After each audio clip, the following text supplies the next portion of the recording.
Now will you notice, here he says, Fret not thyself because of evildoers, neither be thou envious against the workers of iniquity. For they shall soon be cut down like the grass and wither like the green herb. Now this was something that troubled David apparently a great deal. And we'll find later on that another one of the writers in Scripture, in fact, if you go over to the 73rd Psalm, you will find that Asaph, he faced this perplexing problem, by the way. Now, the reason that you find that here, and especially in the Old Testament, is that God promised the believers in the Old Testament, He promised them earthly and material prosperity. He has not promised that to believers today. Our hope is not on the earth. The hope of Israel was upon this earth. And therefore, when the man of that day looked about him, and he saw the ungodly prospering, the fact of the matter is, here was an ungodly man, and his fields were producing, and the rain came down upon his crops, and then down the road a little ways, some poor righteous fellow was having a hard time, and it was difficult in that day for the godly man to understand it. And David had that. David came to the same conclusion as Asaph did. If you go over to Psalm 73, which we'll not do at this time, Asaph said that at the end he saw what would happen, and that the wicked were going to be cut down, as we're told here, just like the grass. And you remember a few years ago, and I remember I had people in the congregation, why would God permit Hitler to do what he's doing?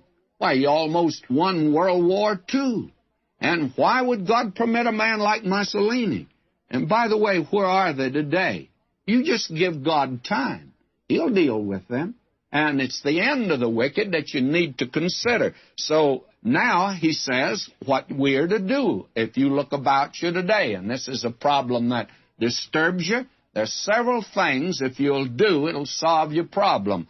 First, verse 3, trust in the Lord and do good. So shalt thou dwell in the land, and verily thou shalt be fed. Now this was a promise to God's earthly people. God says to them, you don't worry about the wicked.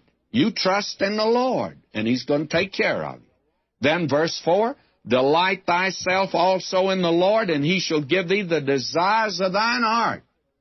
And friends, that was for the man in that day, and it's for us today.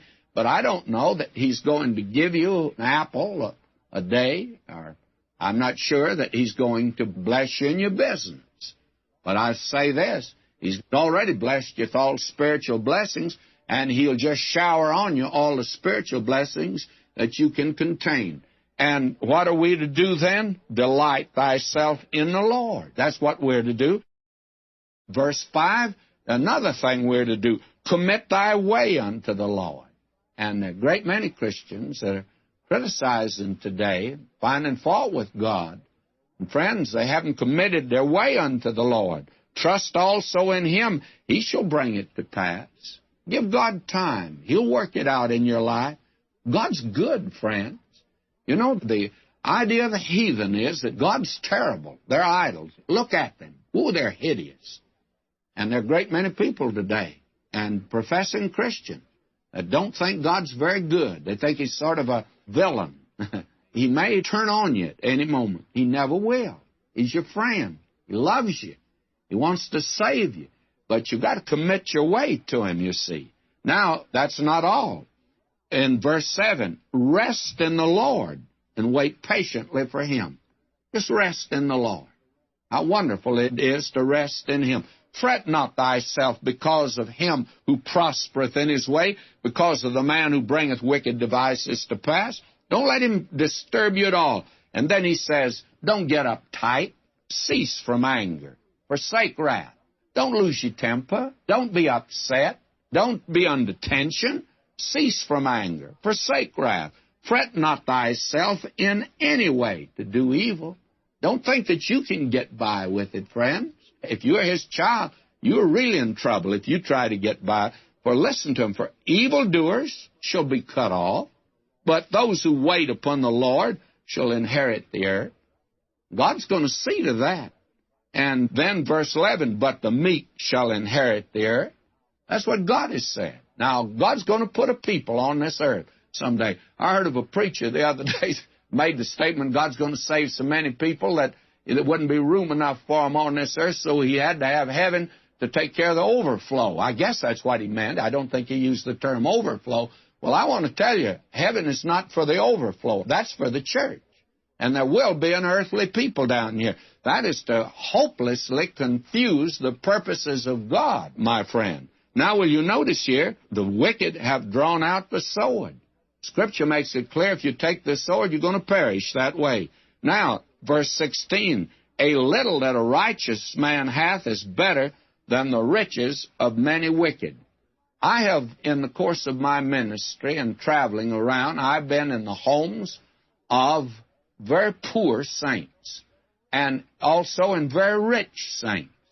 And my experience has been that the happiest saints are those that don't have so much. God seems to see to that. And verse 20, but the wicked shall perish. And you let God handle that department. He's working on that, and He'll take care of it.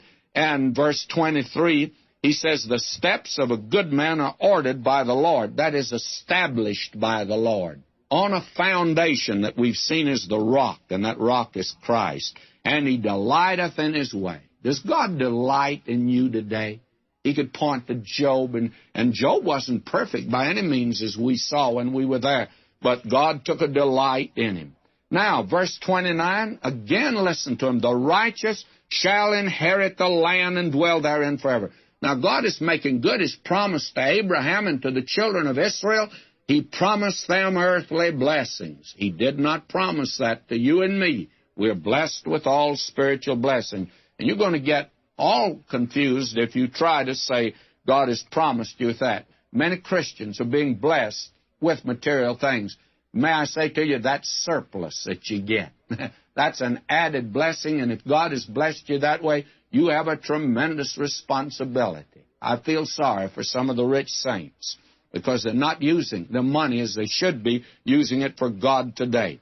Now, verse 37 and 38, mark the perfect man. That is, perfect toward God in that he's trusted God and rested upon God's salvation. And behold the upright, for the end of that man's peace.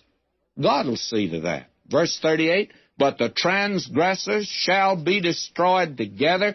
The end of the wicked shall be cut off. You mark that down. That's as true as the law of gravitation. And God's going to take care of that department.